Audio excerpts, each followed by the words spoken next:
Balik indepawon meneh lur masak. Lah dina iki aku ape masak sambel terong. Lah iki esuk ki mang aku blanja ning bakul mbak sayur lho, golek terong rupane ijo ora ngolehno anane ungu kabeh.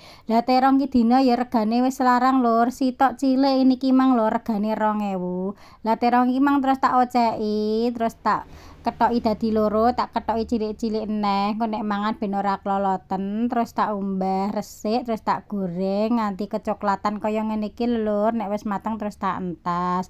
Terus tak gaekno bumbu sambel ki mang ana lombok abang, lombok cilik, bawang, brambang karo tak kei terasi sithik, terus tak blender, terus tak gongso lur. Lah iki mang lho tomatku lali ra tak elokno blender, dadi tomatku mang tak irisi cilik-cilik terus tak elokno gongso awer bumbune iki mang. Terus tak bumboni uyah, penyedap karonan gula ben makin sedep.